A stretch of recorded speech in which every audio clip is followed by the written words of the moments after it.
What's up, everybody? My name is Tori Franco. This is the What the World Needs podcast, and this is episode 26. I actually know what episode I'm on, so that's a good thing. This episode's going to be, I guess, a little different and kind of where I want to focus this, at least the next very many episodes, because I feel like I have so much to talk about, and the more I read, the more I come up with more things to discuss. And I feel like while I'm not an expert in anything, I feel like I do want to have a foundation of knowledge on certain topics if I'm going to talk about them. So I've been researching a lot on certain subjects. But in this is kind of the intro to, I guess, what this podcast could potentially become. I always want to keep an open mind and say that this platform, this particular podcast, is for the purposes of discussing anything. I'm open to discussing anything that is thought-provoking. So that being said, I just want to say that in the next couple of episodes, I want to talk about different things. Again, this is kind of the introduction to that. So as many of you know, who follow me on my other platforms, especially if you've been in a live stream with me and you've been able to kind of pick my brain about what my beliefs are, I've always kind of just glossed over the answer by saying, if I told you my beliefs, you wouldn't understand them, because I don't really understand what I believe. And I kind of want to touch on that right now. Over the last, well, I guess this stems back to when I was very young, when I was 13, 14, I was raised as a Catholic. I was raised I received all my sacraments in the Catholic religion. I received communion. I was christened. I received confirmation. All of that. I went to religion class, and I just remember at a young age, especially me being gay and homosexual, and obviously knowing at a very young age what my sexuality was. I remember listening to my religion teacher tell me of like the certain rules of the Bible and the certain things that were not allowed, and having this overwhelming fear come over me. And then that turned into, especially knowing again what my sexuality was and being in the closet at 12, 13 years old, that was when I started to really realize, wow, okay, I'm different. I don't like men. I don't like boys. I'm attracted to females. It was at that time that I started to develop like a kind of a self-hatred, which essentially led me into my initial depression. Before you get me wrong, I'm not saying that the Catholic religion put me into a depression, but what I am saying is the things that are taught in the Catholic religion very much so scared me and definitely aided in the self-hatred for me being who I am, which is a homosexual female. I remember like it was yesterday sitting in that class and having, I was very, very, I love learning. I've always loved learning, whether it's, academically or spiritually, or when it comes to religion. I've always loved learning new things and trying to understand and figure out things. So I would ask questions. They would make fun of me in the religion class because I was like the teacher's pet, so to speak, or I was the smartest one in the class, they would say, because I was always asking questions. I always knew the answers because I was very attentive. So with that, I remember further inquiring about these certain rules, that you're going to hell if you're gay. And this is directly what's being taught to you at 12, 13 years old, and you don't understand any other way. There was I remember a hot, physiological fear, like my body temperature changed biologically from the fear of realizing that I could potentially be going to hell because of who I was, something that I couldn't help. Thus, a spiral kind of started happening, amongst other reasons and factors that caused that spiral. That was one of the main things that kind of drove me into a depression. And essentially looking back now, had I not been depressed, I wouldn't have started writing. Had I not started writing, I wouldn't have started, really expressing myself in that way. So essentially, in hindsight, it was a good thing, if you could really think of it that way. And many of you may say, "Oh, well, that's God," and I'm not going to sit here and say no, because I don't know. But the fact of what I'm trying to say, this is a very uncomfortable topic to talk about. But what I'm trying to say is that kind of led to me questioning my faith, so to speak, as far as the Catholic religion was concerned. And then from there, I grew up luckily with a mother who did not force me. She forced me essentially to go to religion and receive my sacraments and receive all of those things, just because that's when you grow up Catholic, that's just going through the motions. But she never forced me to believe a certain thing. She never forced me to conform to a certain thing. And she said, once I got to a certain place, maybe 14 years old, we were never really religious in that respect. We respected the Catholic religion. My mother went to church once in a while, brought me, but it wasn't like you have to go to church. That's not how I grew up anyway. But she did at a very young age, thankfully, say, the choice is yours. If you don't feel anything with this religion, if you don't want to do this, you don't have to. I'm not going to force you. I'm going to go to church. You don't have to. So it took the pressure off in that sense. My mother, in giving me the choice at a fairly young age to make the decision on my own, which I'm very grateful for. And I do feel as though that aided in me going off and learning different spiritual things, ideologies, if you could even say that. So many things happened in my life thereafter. I guess for a while, at a very young age, again, from like 13 to maybe 16, I didn't have a faith, but I didn't know what my faith was. I didn't know what I believed. I didn't know even the first place to look. Certain things happened in my life that led me to the New Age spirituality and kind of going into, it started with the law of attraction, and then, spirits and things like that. But it had nothing to do with a particular denomination. It was just, this is the universe. This is the way the universe works. Consciousness, all of this stuff. And I started reading books that were recommended to me about, psychics and energy of the universe and spirituality that didn't conform or subscribe to, a Judeo-Christian value or faith, I should say. Like, it wasn't like, okay, you're practicing Buddhism.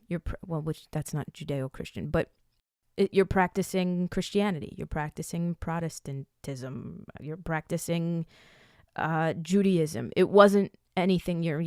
Oh, that's Islamic. It wasn't anything that you could put a name to. It was just, these are like certain, like spiritual. Maybe, I guess you could say I was an agnostic. A spiritual agnostic. And I think maybe that's how I identify now. An agnostic is somebody who doesn't see any evidence or knowledge, like that basically says that nothing, this is the definition, I have the definition up. A person who believes that nothing is known or can be known of the existence or nature of God, or of anything beyond material phenomena. I don't know if yeah, okay, yeah. A person who claims neither faith nor disbelief in God. Yeah, I would say that I'm, like, in a weird way, as oxymoronic as this sounds, a spiritual agnostic, where I don't feel like there are material things to explain God or to explain the supernatural, but at the same time, I do believe in spirituality. I don't even know if those two even go together. But getting back to when I first started taking this dive into this new age way of thinking, I enjoyed it because to me it explains certain things, certain supernatural things about God and about spirituality, but it didn't come with the list of laws and condemnation that seems to come with organized religion. You know, it just said, this is what it is. Not, you have to practice it or else you're going to hell. You're going to burn in eternal fire. You have to do X, Y, Z 5 times a day, or else you're not a good practicing a good practicing Catholic, or whatever it is, a good practicing spiritualist. It didn't come with any of that. So to me, it was very easy to grasp onto because it didn't come with all of that stuff. So I was very interested in it. And I still am. If you follow me on goodreads.com/Tori Franco, you see all the books that I'm reading right now are very spiritual, but not in any way having to do with Christianity, Judaism, any of the actual organized religions.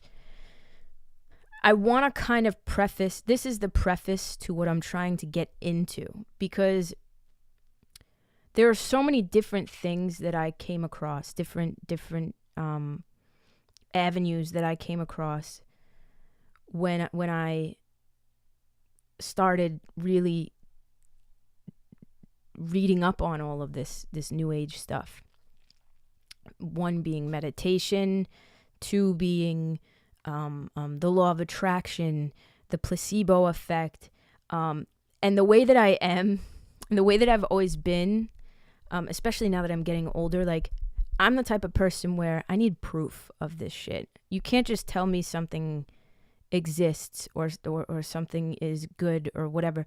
I need some type of proof. And I think that's where I'm at right now. That's where I'm getting into right now at 29 years old and the last year of my life.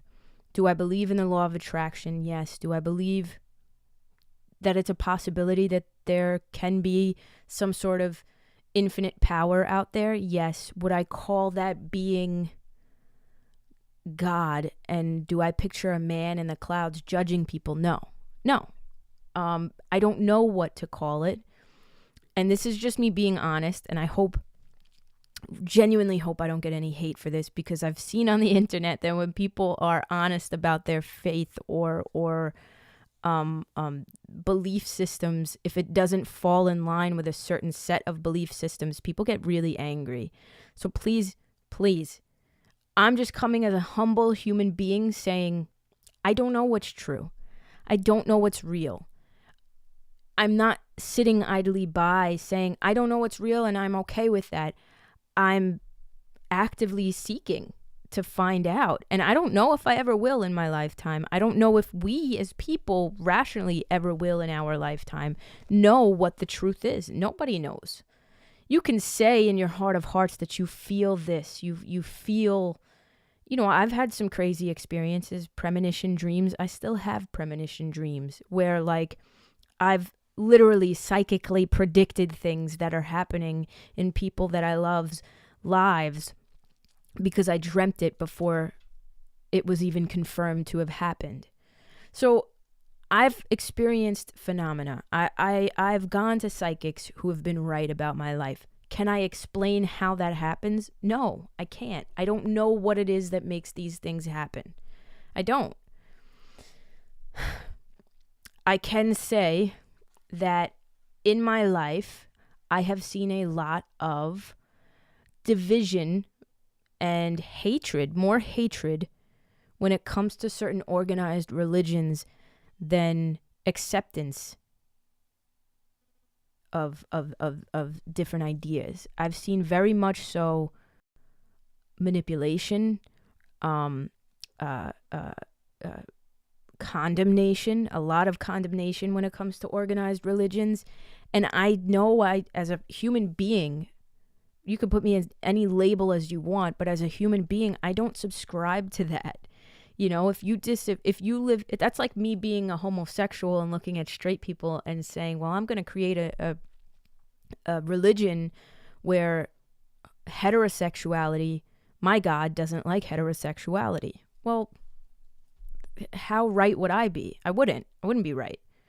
So why is the opposite right? I don't know. And it's not just the whole gay thing. I've just seen a lot of, people pointing fingers at others for the way they live their lives. And the fact of the matter is we don't know what is out there. We really don't. Scientists don't know truly what is out there. We know how humans came to be on this planet, evolution. That's scientifically proven. But we don't know what created life in general, period. Nobody knows. Can't prove that scientifically. But just because you can't prove it scientifically doesn't mean that proves the existence of an almighty, powerful God who sits up in the clouds and judges everybody and knows your move before you're going to make it. That's my rationality on the situation. That's always been my rationality, but that doesn't mean that I don't believe in God. It means that I don't know. And this is a very new train of thought for me, by the way, because prior to maybe a couple months ago, I would have said, no, I definitely believe that there is a God out there. And then it started to turn into, I definitely believe that there's a higher power. That's where I'm at. I don't know if you could call that higher power God. I think what you may call God may not be what I call God, or vice versa. You know what I mean? I don't know. I just don't know. And in my not knowing, it's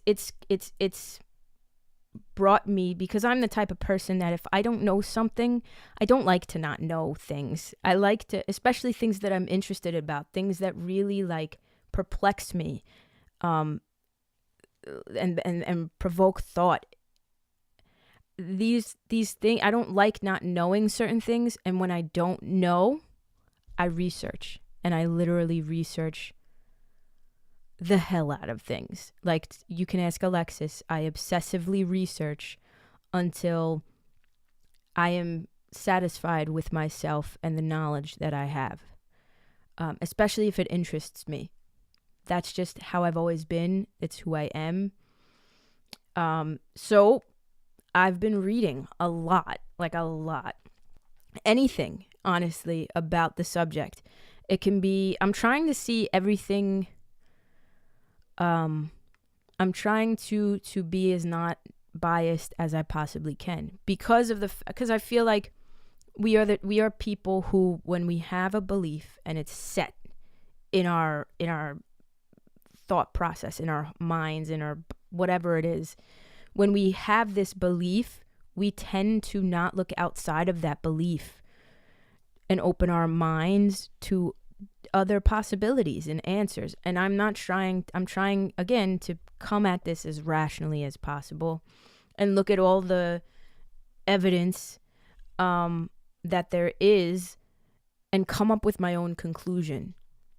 And I feel like that is the true definition of a free thinker, is when you can take every single side of the argument, the in between, this side, that side. You could take every single side, read up on this person's opinion or this person's evidence and that person's opinion or whatever, and come up with your own somewhat conclusion. That to me is what a true intelligent free thinker should do. We should all be doing that.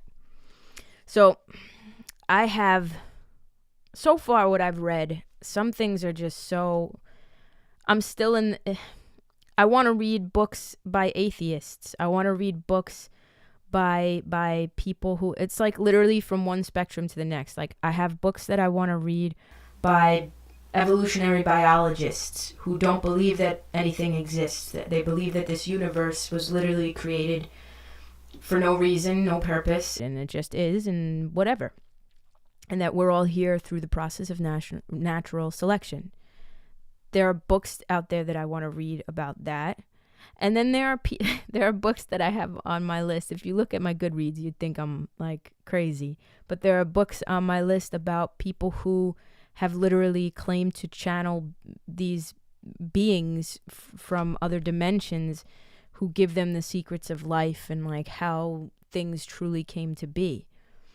Right now I'm reading this book. It's called The Raw Material, and I'm almost done with it. It's pretty interesting, actually. You know, it really is. Do I subscribe to it? I don't know. I have no idea. There's no objective evidence to prove that these things actually happened, that this woman was actually channeled by an extraterrestrial being or an extra dimensional being, and this being is now giving her the answers to life. Do I believe that anything is possible? Yes, I do. That being said, again, I don't believe any one thing. I'm just kind of looking at everything as an observer. But this book, it's called The Raw Material. Again, it's extremely interesting. Talks about, well, it's actually just a transcription of, it's 5 books. I'm reading the first one. It's a transcription of this channeling that happened. This group of people, one of them being, I think he's a physicist. His name is Don Elkins. He wrote the book. Essentially, the being that was contacted wrote the book because it's literally just a transcription of their conversation on tape. But you have to approach everything, to me, as a skeptic as well, and say, even, and this goes for everything, religion, you have to, who wrote the Bible? How do we know that God himself wrote the Bible? How do we know that things weren't put in purposely to manipulate? How do we know we know actually books were taken out of the Bible. We know for a fact the Apocrypha is one of the books that was taken out of the Bible. The book of Enoch was taken out of the Bible. Why? Why were these things taken out? God didn't order that. So we have to assume when man intervenes that some manipulation is happening, right? So I'm reading this book very skeptical, but at the same time with an open mind, thinking, if this is really possible and these things that this being is speaking of are going to happen or happening on our planet, that's very interesting, you know? It gives a different perspective. Again, is there provable evidence to any of this? No, there is not provable evidence to anything supernatural. Again, nobody can prove scientifically or historically who actually wrote the Bible or any of the holy books. Nobody can prove anything. You know, you can say that you know for a fact that God wrote the Bible or God channeled somebody else or channeled through somebody else and that person wrote the Bible or whatever. But we weren't there. You know what I mean? We weren't there. That's my only, and again, I'm not trying to be controversial. I know it is kind of a controversial topic because people get very uncomfortable when you question their beliefs. And I'm not questioning your belief. Seriously, if you want to believe, or if you do believe that God wrote the Bible, I by no means whatsoever look at you any differently. I completely understand. You are entitled to your beliefs. I am just saying, me as a human being, I am questioning everything. And I'm trying to come up with my own answers, you know? And I don't want anybody putting their beliefs on me, just like I'm not trying to put my beliefs on you. I'm just trying to explain where I'm at. And then kind of let you know that because of where I'm at and where I've been for the last, this is nothing new. Because of where I'm at and where I've been and where I know I see myself headed, that's going to shape the episodes of this podcast, you know, because I want to be informative and I want to also help people with what I have learned. You know, spiritually, or if you want to call it spiritually, whatever it is, you know, some of those things have to do with meditation, whether you want to see that as a spiritual practice or as it is a scientific practice that can help biologically and physiologically, whatever you want to see it as, I'd like to give information on it and just maybe, hopefully, to anybody listening, open somebody's mind to something different. I feel like organized religion can sometimes be very dangerous in that sense, that people close themselves off to different ideas because they stick their heels in and no, this is my belief, this is my God, don't you dare question my God. Screw you, you're a horrible person, bye. And I think if there is a true God out there, as described in the Bible, that God that sits up in the clouds and judges all of us, but who's also given us free will, then that God would be okay with you using your free will to explore other avenues and ideas. And again, this is nothing new. I've been doing this. I've been doing this since I'm 13 years old. I'm 29. I've been doing this for a very long time. This is nothing new to me, but to my viewers and my subscribers, it is a new idea to you guys. You guys don't know this because especially you guys from the Philippines, I know you guys are a very Christian nation and I respect it. God bless you all. Truly, I mean it when I say it. I don't judge anybody for their beliefs. Again, I'm just saying I'm in a different place at the moment, currently. So I don't want to take too much time talking about all of this because I feel like the next episodes to follow, however many there are, honestly, I think that's what this podcast is going to turn into, are going to kind of dive into what I've learned. And that's anything from alternative medicine to I don't know, to alternative medicine, to meditation, to channeling and the subconscious mind, and all of these things that I've been reading about. And The Biology of Belief is a book that I read, and it was really interesting, and I want to kind of talk about that. Alien, who knows where this shit can go, right? I don't want to take too much time discussing why I feel a certain way. That's not what this is about. I just want to say that I do want to open up people's minds. And again, I'm not trying to sway anybody. into anything, right? But I feel like when we do have our I just burped. When we do have our heels stuck in a certain belief, it tends to close us off to other things. And some of those things can benefit us as human beings, and it doesn't necessarily mean you have to abandon your faith if you're accepting something else as the truth. You know what I mean? You don't have to abandon the Christian faith if you accept that we reincarnate, for instance, for example.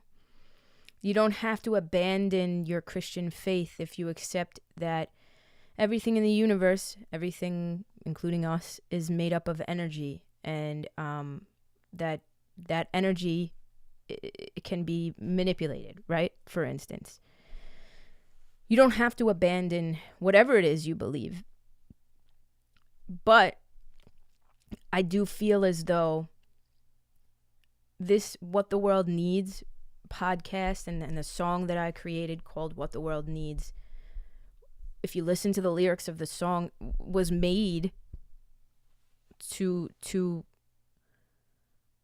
have a conversation of opposing beliefs, a conversation of different beliefs, and still look at each other as, you know what, we're human beings. We don't have to treat each other like garbage if we necessarily disagree.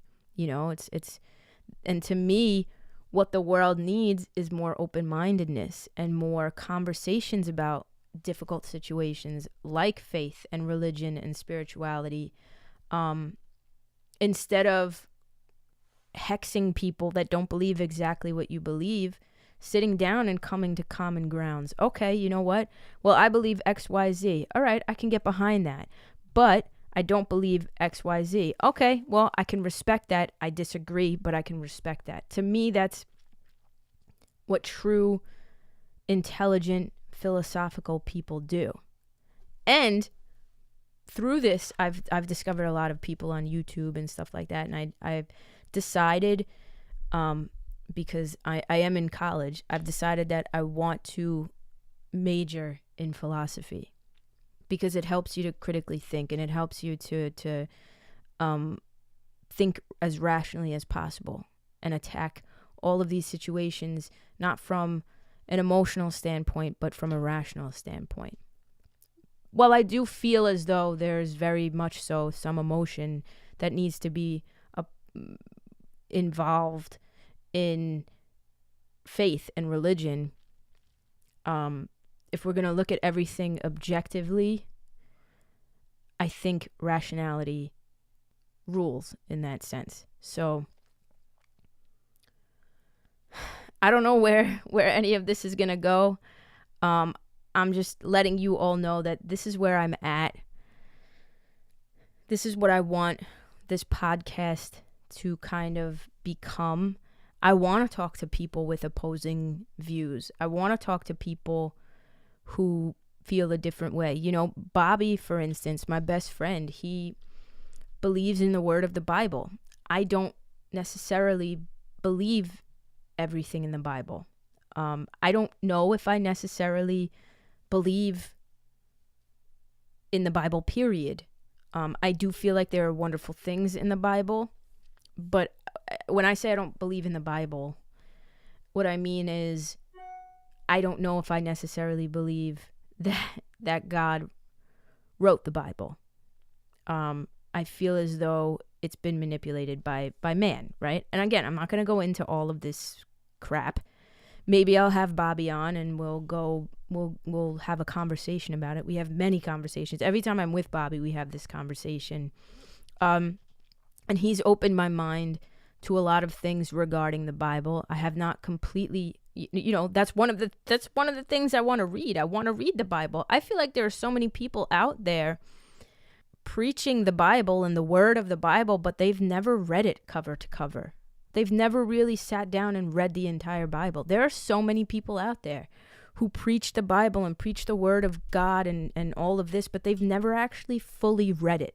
And to me, it's like, no, I'm going to literally read this damn book cover to cover. I don't care how hard it is. I don't care if it takes me 3 years to do it. I'm going to do it. And I'm going to get a highlighter and I'm going to highlight certain passages that I think are good, and I'm going to highlight certain passages in a different color that I think are bad, and I'm going to look at everything. You know what I mean? That's where I'm at. That's what I'm trying to say, is that's what I've been doing. That's what I'm going to continue to do, and the Bible is definitely on my reading list. For sure. That's my point. My point is, there are so many people preaching this and preaching that don't, even so, they won't admit it, but don't know for sure because they haven't even really delved into the full subject of it. It's just, this is what was passed down to me from my parents. This is what my parents told me to believe. And because I go to church, I know the Bible. Well, no. I think any written document is up for subjective interpretation.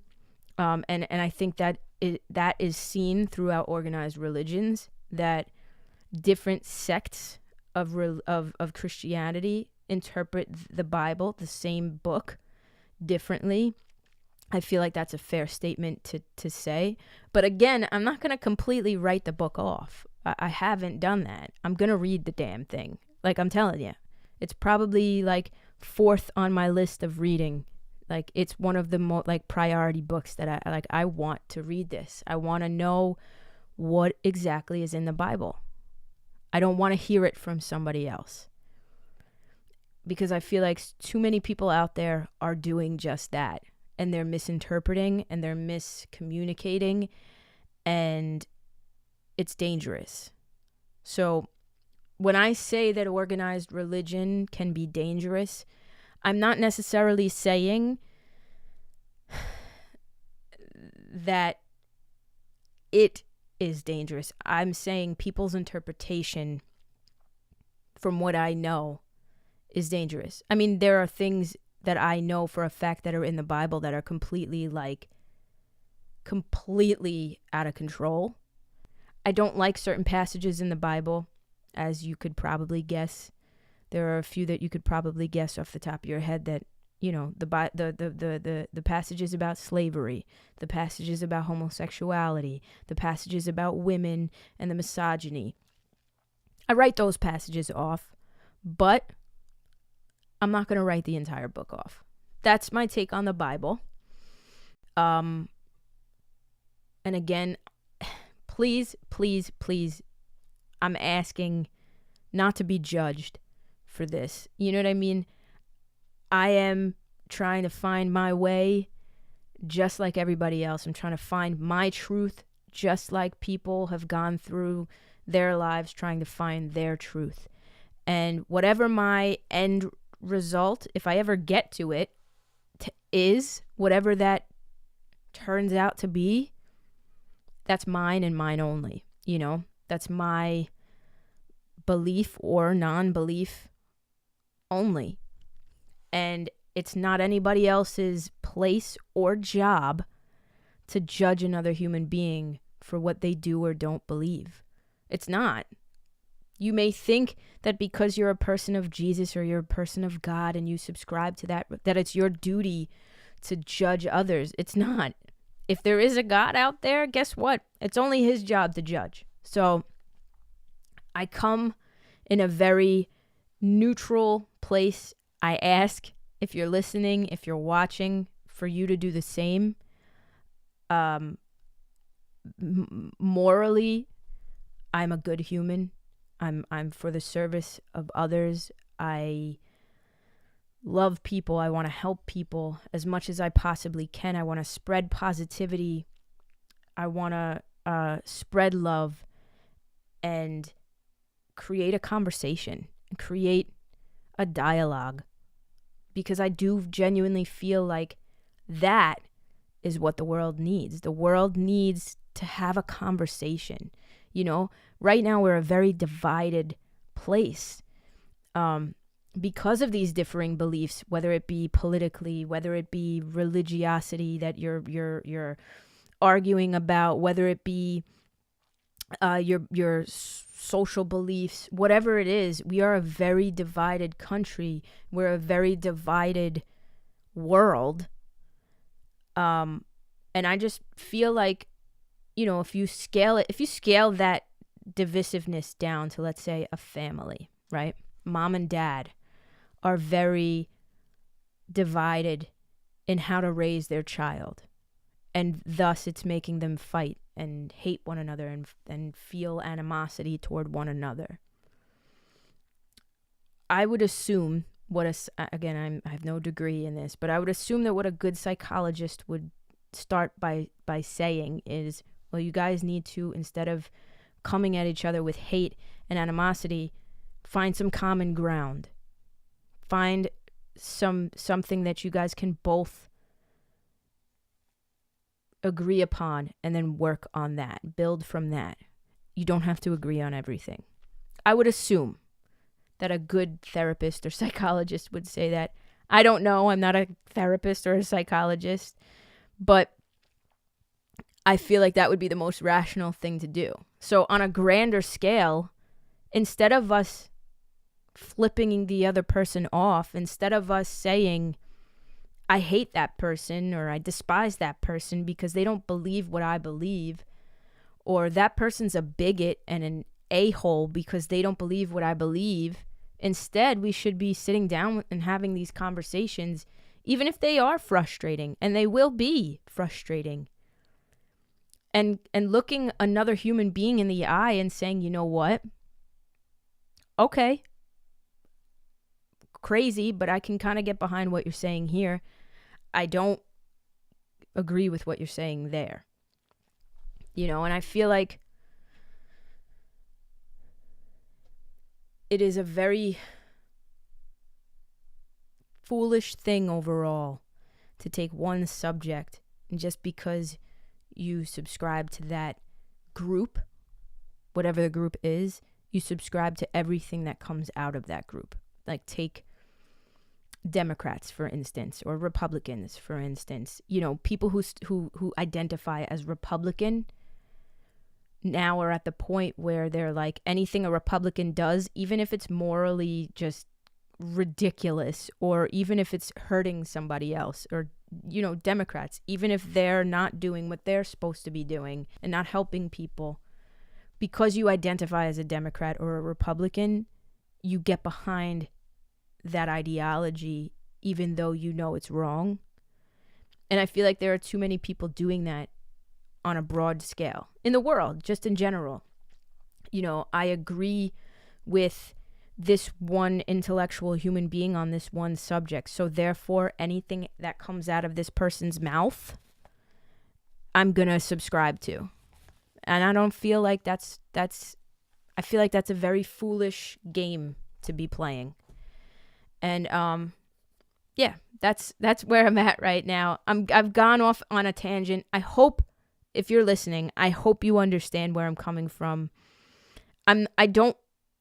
For right now, I want to keep it philosophical. That's where I'm going to keep it. If it goes into politics and it goes into certain things, that's fine. I'm not trying to be controversial, but I'm also not trying to silence myself. This is ultimately my platform where I want to think and document and grow intellectually, spiritually, any way that I possibly can. So I'm going to touch on, again, I don't claim to be an expert on anything. I'm not. I am just a humble person trying to learn as much as I possibly can and gain as much knowledge as I possibly can so that I can have a basic conversation.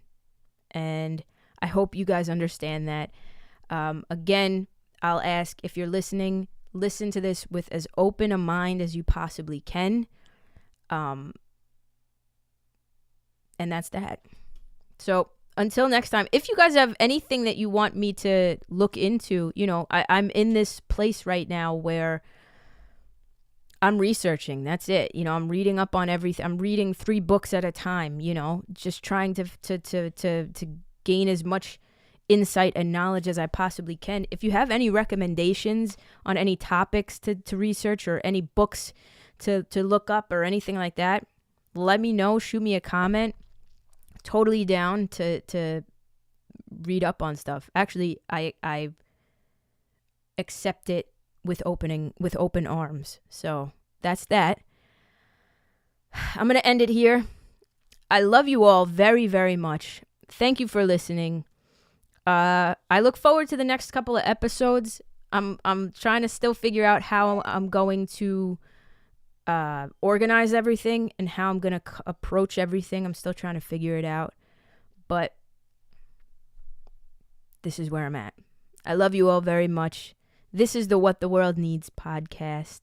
Until next time, stay real, stay smiling, stay wonderful. Peace out, everybody.